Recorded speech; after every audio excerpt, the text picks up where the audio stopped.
challenges sa tingin mo? Kasi medyo matagal na rin, di ba? So, After yun. this is, okay, after 15 years. Kasi the last solo concert I had, yung sa Araneta, yung 15th anniversary concert ko. So, matagal na talaga yung 15 years. That's why our team decided dapat May 7. It's also a birthday concert. Then, na-realize ko, teka lang, kasi sobrang daming schedule. We don't have time to promote na rin sa TV. Parang press for time na. So we decided na to move the concert to July. July 11. Kasi I want to give the people a best show. I still sing naman. I do corporate shows, out-of-town shows. Pero kasi ngayon lang ulit magsusolo concert na yung talagang marami akong kakantahin. So talagang dapat kondisyon na kondisyon yung katawan ko. Gusto kong mag-workout na yung para toned yung katawan ko, para hindi ako hihingalin sa stage pag kumanta ako ng danceable songs. Ganon. Tapos ito kasi full band setup to. Sobrang excited ako. Ano na siya, ready na yung concert. Nire-ready ko lang yung mismong ako, yung well-rested din ako. Yung tipong hindi ako magkakasakit pagdating ng concert. So, kayo naman inaalay yung concert, aside sa mga fans mo, meron ka bang inaalay itong iyong upcoming concert? Meron. Inaalayan, or I mean, to whom this concert will be ba?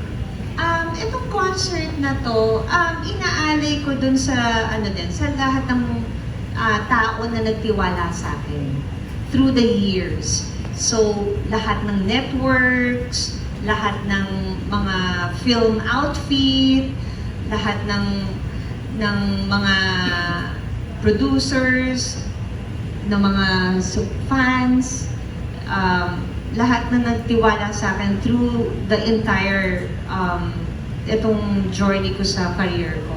Para sa kanila lahat to. And sa mga nakasama ko, sa trabaho, yun. Sayang nga lang, meron na mga pumanaw, di ba? So, i-ano na lang natin.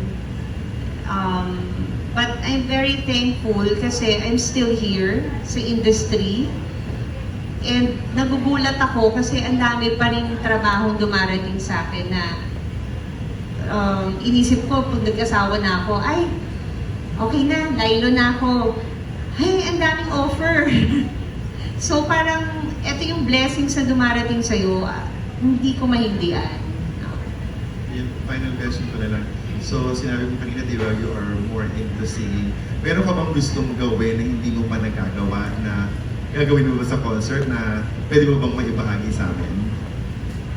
Gusto ko surprise! Meron kasi akong isang talent na hindi na siya showcase talaga. So, I hope manood sila dito sa concert na to. Kasi, ito yung forgotten passion also. Dahil na-busy ako sa career ko, pero bata pa ako, ginawa ko na to. So, gagawin ko siya ulit. Ano yan? Babalikan ko siya. Ano yan? Basta, secret! Kakain ng buhay naman naman. Basta secret. Thank you! Thank you. May nailihim ka pa sa amin, lagay na yan. May lihim. Para naman may lihim pa ako sa inyo, Ana. Kaya nga, hindi ko na nga, ano yan? Basta meron pa akong isang talent na hindi nyo alam. Maglaba sa... Ayun na lang. Yun na lang ang ano yun natin. Leave it there. Ano Para kaya? naman kayo, ma-surprise din kayo. Ano kaya yun? Ano mo alam nyo na.